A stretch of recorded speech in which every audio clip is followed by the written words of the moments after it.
Hello students, I am Lalit Jain, Assistant Professor Electrical and Electronics Engineering Department of Oriental College of Technology, Bhopal. In the first video lecture of Digital System Design subject, we discussed about the syllabus orientation part. And before coming to the first topic of syllabus, let us also understand the basics of analog, discrete, and digital signals. Analog signals are defined at every instant of time. All the real-life signals are analog in nature. It contains infinite number of values between any two fixed points corresponding to time and amplitude axis. So as we can see, this is our analog signal. The time is defined at x-axis and amplitude is defined at y-axis. If we want to find out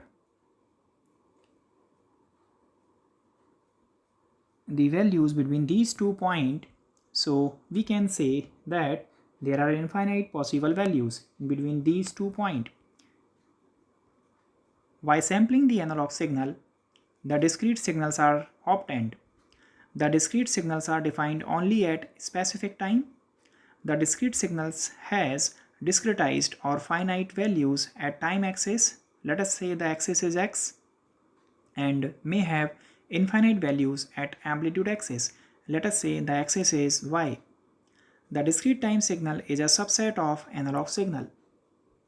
So as we can see, this is discrete signal. This is the x-axis where the time is defined. This is the y-axis where the amplitude is defined.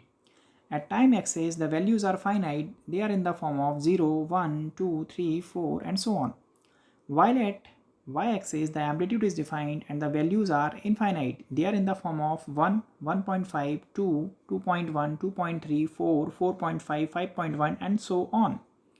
So the major difference between the analog and discrete is that corresponding to time axis, the values in case of discrete are finite. Corresponding to y-axis, the values are infinite in case of discrete. While in case of analog signal, corresponding to both time and amplitude axis, the values are infinite.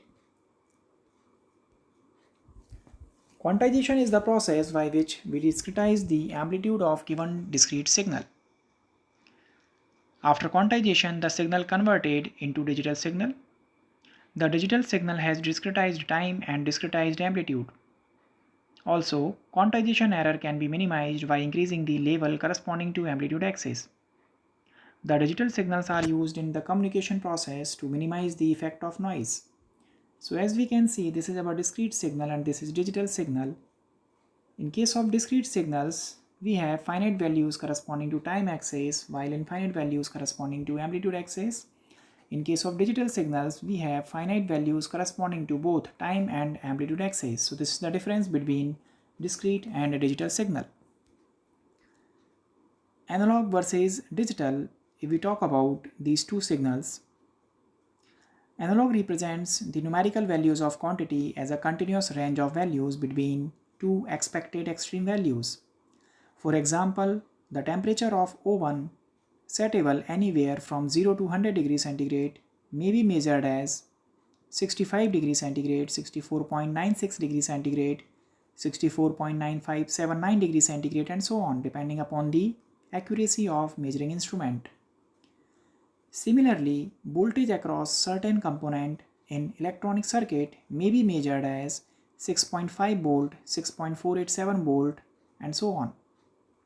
The underlying concept in this mode of representation is that variation in the numerical values of the quantity is continuous, always continuous in nature, and could have any of the infinite theoretical possible values between two extremes.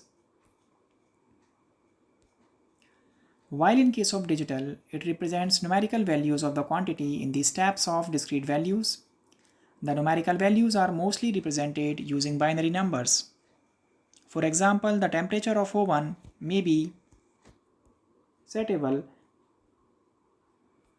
in the steps of 1 degree centigrade as 64 degrees centigrade, 65 degrees centigrade, 66, 67 and so on.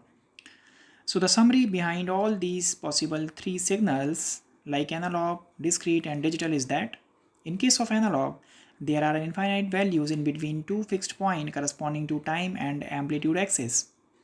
In case of discrete, there are finite values corresponding to time axis while infinite values corresponding to amplitude axis. While in case of digital, there are finite values corresponding to time and amplitude axis. Now the question is why digital system is required. The reason is it is much easier to design, having higher accuracy, programmability, noise immunity, easier storage of data, ease of fabrication in integrated circuits. It also allows more complex functions in a smaller size like in VLSI, that is very large scale integration. But the real world, however, is analog in nature. My voice is analog in nature. If I want to take photograph of a mountain, so that is also analog in nature. In fact, position, velocity, acceleration, force, pressure, temperature, flow rate, etc. are also analog in nature. So that is why analog variables representing these quantities need to be digitized or discretized at the input if we want to get benefit from the features and facilities that come with the use of digital techniques. So that's why we are going to use digital system.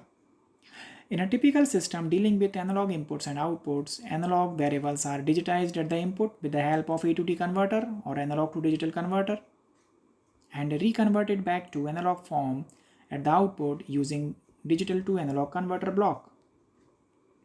Here is the circuit of digital system. How the analog signal is going to convert it into the digital first, and that digital signal is processed through digital system.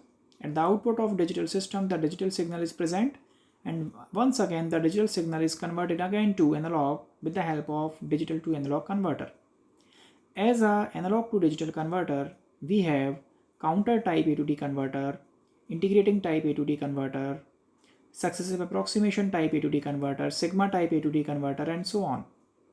While as a D to A converter, we have binary R to R ladder network and weighted binary D to A converter, etc. So this is the digital system by which we are first of all converting analog signal into digital, and at the output side also converting digital into analog one. So in this particular video lecture, we seen about the basics of analog, discrete and digital signal, which is the necessity while starting digital electronic subject. In the next video lecture or third video lecture, we will come to the first topic of our syllabus, that is introduction to number system. Till then, goodbye. Thank you so much.